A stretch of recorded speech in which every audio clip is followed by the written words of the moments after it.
Now and then in life, it's always smart to kind of see what it is that started us off on the path that we're on now.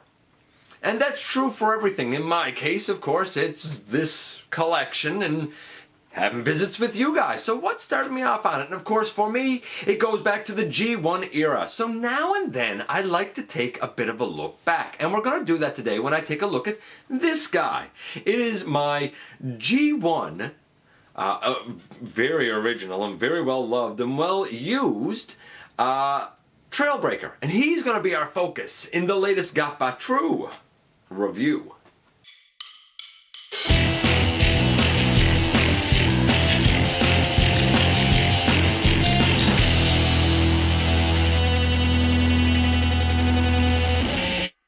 Hey guys, welcome back to the channel. I'm your host, Dennis Moulton, aka GotBot. As always, it's fantastic that you're here. I certainly appreciate it. Please like, comment, share, and of course, subscribe. Stay with us here. Join us. Be part of the community. Check out Machinery of Man, the Everything Factor, and me everywhere. And this is my very original G1 Trailbreaker.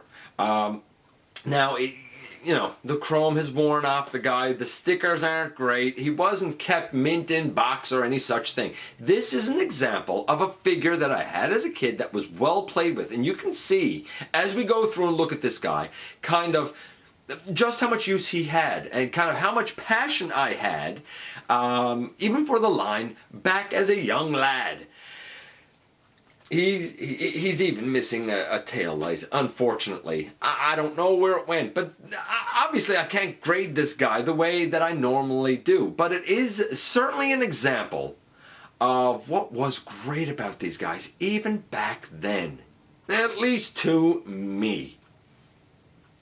So, without any further ado, let's go over to the table. Let's look at the details of this guy. And here we are, back again with this little G1 beauty. Before I go on, a few shoutouts that I want to do to Dark Wolf, Gary Yoon, I don't even know how to say this, FVGBE342, Nexus 8846, David Simmons, Iron Puffin Team 367, Quantum Wolf, Vincent YF, Dom B, Week-293, Nicholas Malcolmson, Ninja Bill 1000, love that guy. He done a really nice depth charge review recently.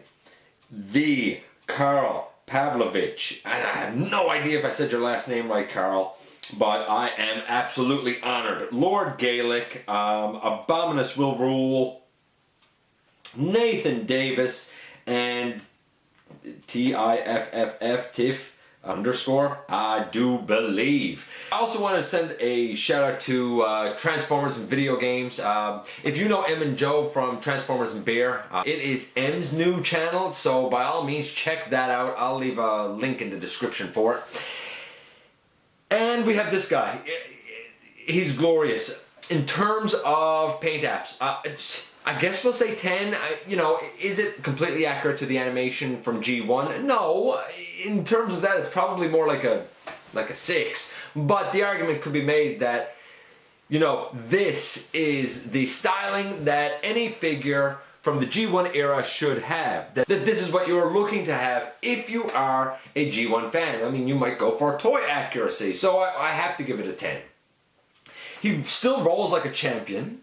Absolutely great. That has not suffered at all over the years. It still looks pretty good. Yes, there's chrome wear, for example, down here on the tire and right here on the front bumper. What a shame. But it does not ruin this guy for me in the least.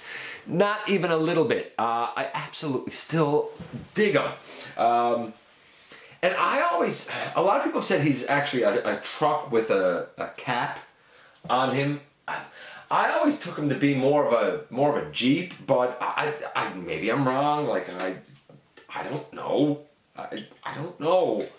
Here he is with my custom Combiner Wars version of Trailbreaker.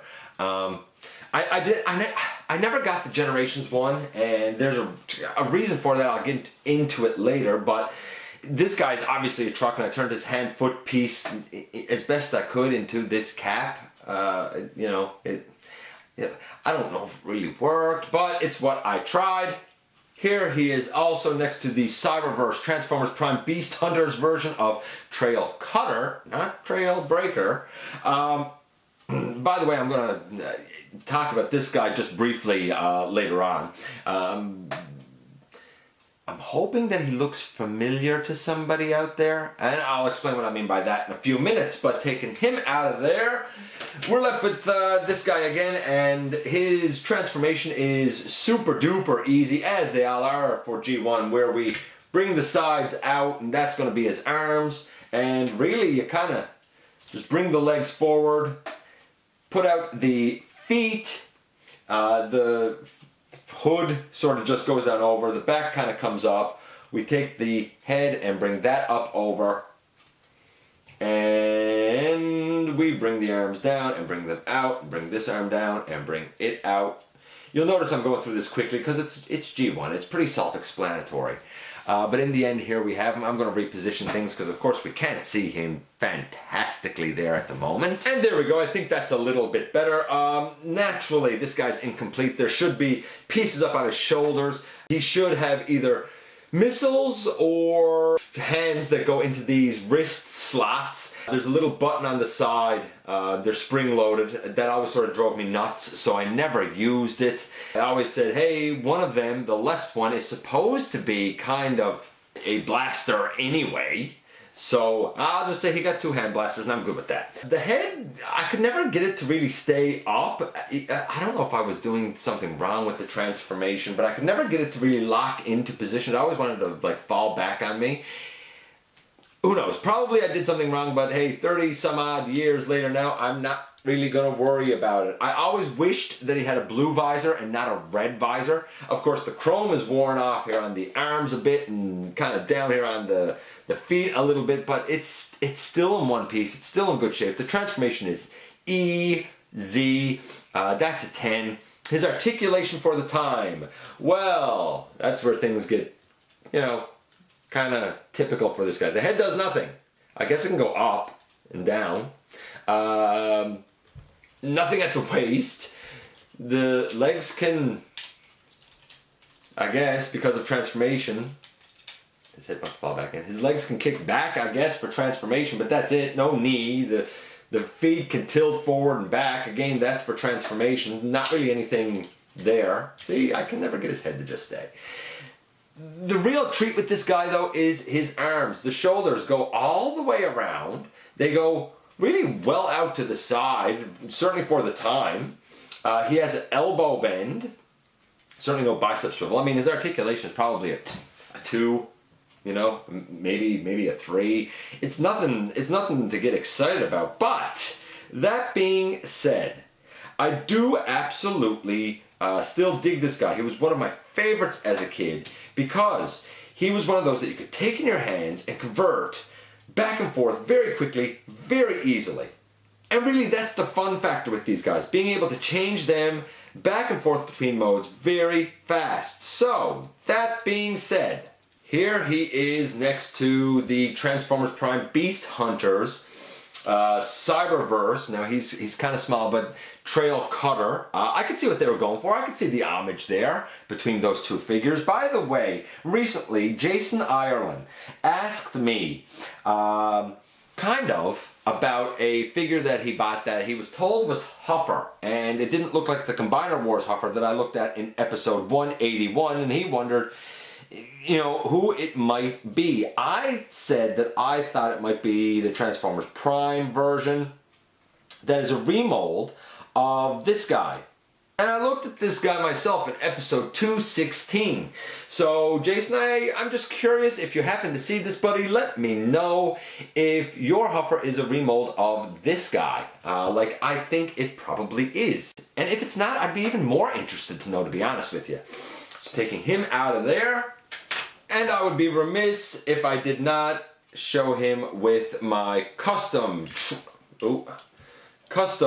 Combiner Wars version of Trailbreaker.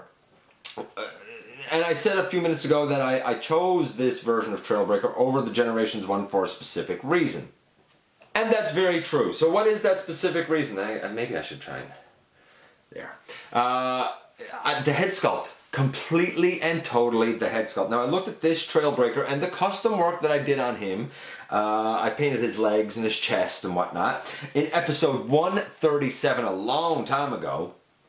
But I totally was sold on this guy solely because of the head sculpt. I think as an overall mold and representation of the character, the Generations one is probably better. But I never really dug the head sculpt of that one, and I, believe it or not, didn't like the fact that he had two hands, although I do love that mold as Hoist. Nevertheless, this is the version of Trailbreaker that still sits on my shelf today, and we've had some great third-party masterpiece offerings for this guy. Nevertheless, it all started a long time ago with a little boy who loved this black Jeep truck thing. Overall score, I don't know, 15 million, I don't know. It's a G1 figure. Either you like it or you don't. I respect it. It might not be my favorite incarnation of Trailbreaker, but I certainly respect it because it is what everything that we know and love today about this franchise came from. And here we are again. Yeah, what can I say? I mean, we're talking here about 30 years later, 33 years later, something like that. And the guy, though he isn't complete, and I never did use his hands because they were spring-loaded. And that always, even as a kid, drove me nuts. And the thing is, one of these kind of wrist holes, I suppose, I kind of left, I didn't even put the little missile piece in there because he never had it really. Well, I guess he did have it in the show, but I looked at it and said, well, one of these is supposed to be a blaster anyway, so really I'm only missing one hand. I'll say he got two blaster hands, whatever. I was cool with it. I was 5. What do you want? But he's still together. He's still in one piece for the most part anyway. He never did. I never could get his head to really stay up. I've always figured I'm doing something wrong, and if somebody out there knows what I've done wrong for all these years with his transformation, hey, let me know. Overall, he still looks pretty great. And for that, I'm so very thankful. It shows, as I've stated before, the kind of quality and love that was put into making these guys. I don't, even to this day, I don't feel like any hinge on him is going to break. Even these kind of side windows and the way that they're attached on the shoulder piece, it still feels solid to me. This is one of those examples of, an early figure and where it started for me, where my love for this franchise began, and where it did for a lot of other people. And there are a lot of folks out there who have excellent specimens of this guy and have all of his shoulder pieces and everything is chromed beautifully. But looking at this guy, seeing that he's still in one piece from the hands of 5-year-old me up until now, he still holds through the test of time. And I don't care what kind of grade anybody would give him, myself included. The fact that I can still hold him here, share him with you guys right now, today, is a testament to kind of how great these things were back then. Anyway, let me know what you think about Trailbreaker, if you had him, if you enjoyed him, if you'd like to add him to your collection. As always, I thank you for dropping by, giving me some of your very, very valuable time. It is beyond appreciated. All the support I get is beyond appreciated. Again, I'm going to say hit that subscribe button. Show a bit of love and support. Stick around. Have some fun with us time to time. And I very much look forward to the next time that you and I get together to have another visit right here inside the videos.